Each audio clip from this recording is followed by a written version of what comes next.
Hello students, welcome to my channel. Students, इस video में हम क्लास 12th फिजिक्स के पार्ट ए के सभी महत्वपूर्ण प्रश्न बताएंगे। सभी चैप्टर के सभी महत्वपूर्ण प्रश्न जो न्यूमेरिकल्स के हैं, इतना अगर आप लोग कर लेंगे तो इससे बाहर आप लोगों को पेपर में नहीं पूछा जाएगा। और देखिए, इसमें पहला प्रश्न दिया गया है, दो बिंदु आवेशों को वायु में एक निश्चित दूरी पर रखने पर उनके बीच 80 न्यूटन का बल कार्य करता है।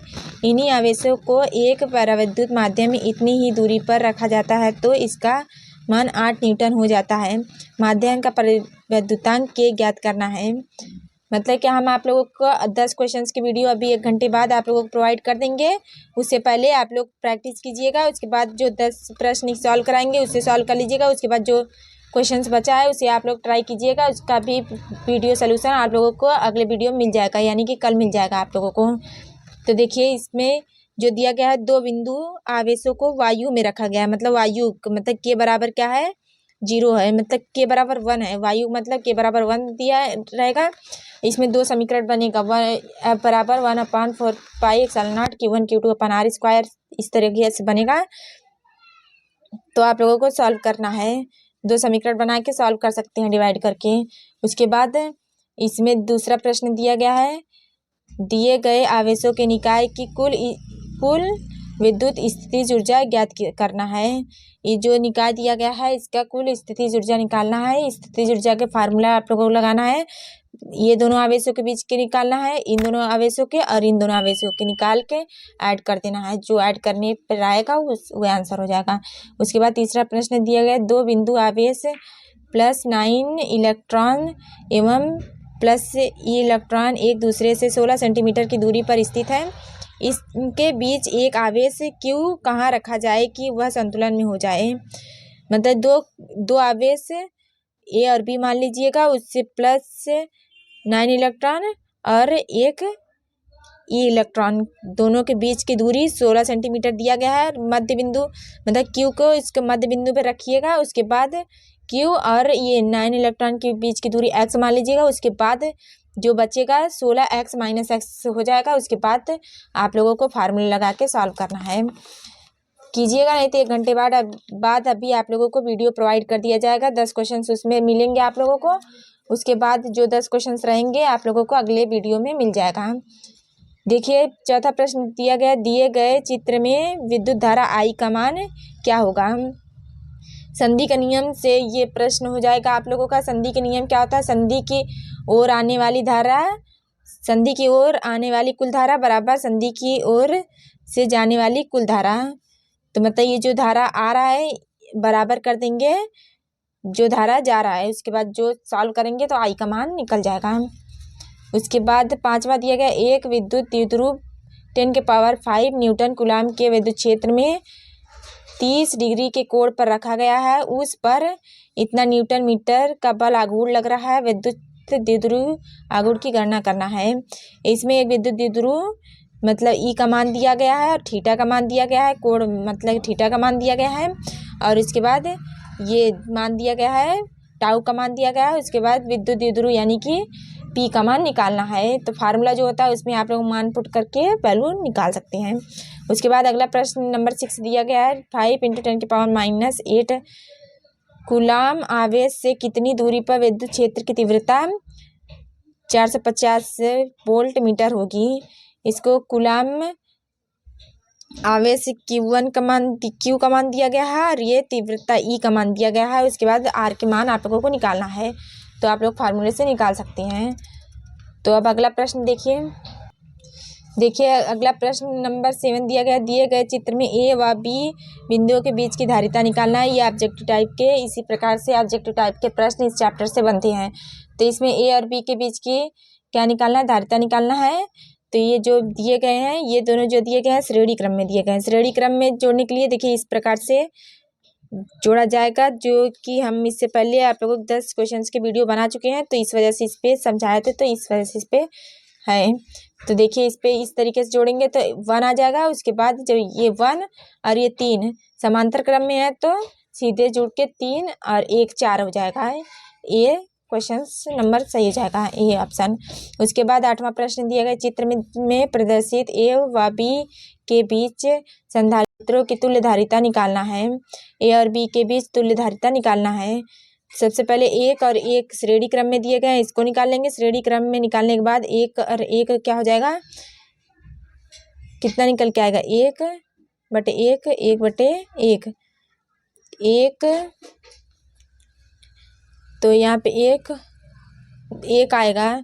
तो इसके बाद एक और एक क्या आएगा, इसमें जब 1/1 प्लस 1/1 करेंगे तो 1/2 आ जाएगा। जब 1/2 आएगा तो 1 और 1/2 और 1 को जब ऐड करेंगे समांतर क्रम में तो इतना आ जाएगा, 2.5 माइक्रोफैरड इतना आ जाएगा। उसके बाद 9वां प्रश्न दिया गया है, नीचे दिए गए चित्र में ए व बी के बीच तुल्यधारिता क्या होगी। ये जो दिया गया है इसके बीच की तुल्यधारिता, ये जो वायर है इसमें धारा नहीं जाएगा, इसमें भी धारा कहीं पे रुकने के लिए संधारित्र नहीं लगा हुआ है। तो उसके बाद ये जो सीधे दिया गया तार, तो ये सीधे ऐड हो जाएगा, मतलब समांतर क्रम में है तो ऐड हो जाएगा। 3, 2, 5, 4, 9, मतलब इसका आंसर 9 आ जाएगा। उसके बाद प्रश्न नंबर 10 दिया गया है, 8 माइक्रोफैरड के संधारित्र सी दिया गया है, सी बराबर 8 माइक्रोफैरड दिया गया। माइक्रोफैरड को आप लोगों को फैरड में चेंज कर लेना है 10⁻⁻6 से मल्टीप्लाई करके। उसके बाद विभवांतर वी दिया गया है, वी 20 वोल्ट से बढ़ाकर 30 वोल्ट कर देने पर, मतलब कि V1 का मान दिया गया और V2 का मान दिया गया। उसके बाद उसकी स्थिति ऊर्जा में वृद्धि की गणना करना है। डेल U बराबर U2 माइनस U1 करके आप लोग फार्मूला लगा के सॉल्व कर सकती हैं। U बराबर क्या होता है, 1/2CV²। इस तरीके से फार्मूला होता है, ये आप लोगों को इस तरीके से फार्मूला लगा के आप लोगों को सॉल्व कर लेना है।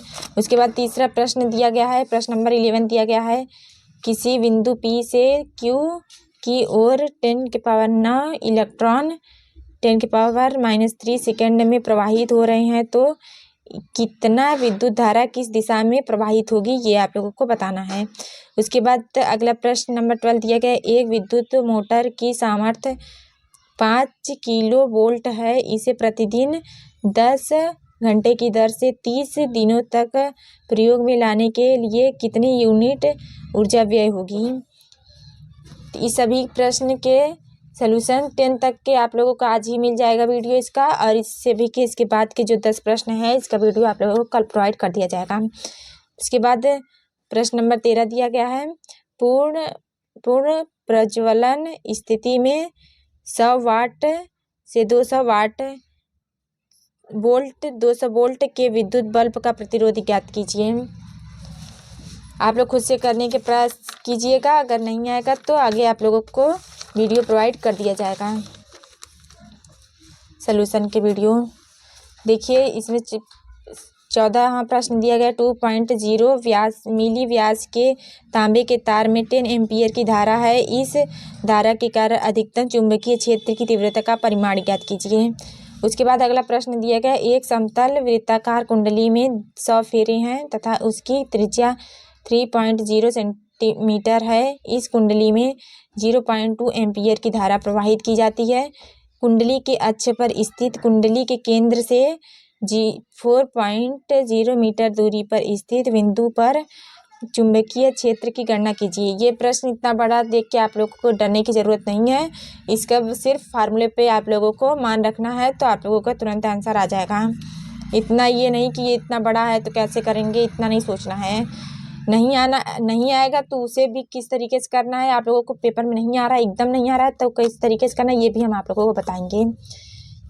देखिए, और 16वां प्रश्न दिया गया है, 2.0 मीटर लंबी परिनलिका में 1000 फेरे हैं, इसमें 10 एम्पीयर की धारा प्रवाहित हो रही है, इसके केंद्र में उत्पन्न चुंबकीय क्षेत्र की तीव्रता ज्ञात कीजिए। ये भी फार्मूले पे ही हो जाएगा, हम बताएंगे आप लोगों को किस तरीके से करना है। उसके बाद 17 प्रश्न दिया गया, ट्रांसफार्मर का सिद्धांत क्या है। आप लोगों को कर लेना है, थ्योरी में आप लोगों को बताया गया होगा। उसके बाद एक ये प्रश्न आया हुआ है प्रीवियस ईयर में, ये पूछा गया था ट्रांसफार्मर का सिद्धांत क्या है। उसके बाद न्यूमेरिकल भी इसी में पूछा गया था। एक अपचाई ट्रांसफार्मर संचरण लाइन वोल्टेज को 1100 वोल्ट से 110 वोल्ट करता है। प्राथमिक कुंडली में 2000 फेरे हैं। ट्रांसफार्मर की दक्षता 80% है तथा निर्गत शक्ति 4000 वाट है। निम्न की गणना करना है। द्वितीयक कुंडली में फेरों की संख्या, निवेशित शक्ति। और अगला प्रश्न दिया गया, दिए गए परिपथ में प्रवाहित प्रत्यावर्ती स्रोत का विद्युत वाहक बल तथा परिपथ का शक्ति गुणांक ज्ञात करना है। ये परिपथ दिया गया है, आप लोगों को निकालना है। क्या निकालना है? विद्युत वाहक बल, परिपथ का शक्ति गुणांक ज्ञात करना है। अब अगला प्रश्न दिया गया है, प्रश्न नंबर 19 दिया गया है। 0.21 हेनरी का प्रेरक तथा 12 ओम का प्रतिरोध 220 वोल्ट एवं 50 हर्ट्ज आवृत्ति के प्रत्यावर्ती धारा स्रोत से जुड़े हैं। परिपथ में धारा का मान और धारा व स्रोत के विभवांतर में कालांतर ज्ञात कीजिए। उसके बाद अगला प्रश्न नंबर 20 दिया गया है। प्रगामी विद्युत चुंबकीय तरंग में चुंबकीय क्षेत्र का शिखर मान इतना दिया गया है टेस्ला। विद्युत क्षेत्र का शिखर मान ज्ञात कीजिए। तो बस अगर आप लोग इसे आप लोग खुद से ट्राई कीजिएगा, अगर नहीं आए तो इसका वीडियो आप लोग देख लीजिएगा। इस वीडियो के आने के बाद 1 घंटे बाद आप लोगों को इसका सलूशन भी मिल जाएगा। 10 प्रश्न मिल जाएगा उस वीडियो में। उसके बाद जो बचे हैं 10 प्रश्न, उसका वीडियो आप लोगों को कल मिल जाएगा अगले वीडियो में। तो बस अगर आप लोगों को वीडियो अच्छा लगा हो तो वीडियो को लाइक कीजिएगा और अपने फ्रेंड्स के साथ शेयर कीजिएगा। चैनल पर नए हैं तो चैनल को सब्सक्राइब जरूर कीजिएगा। Thanks for watching my video.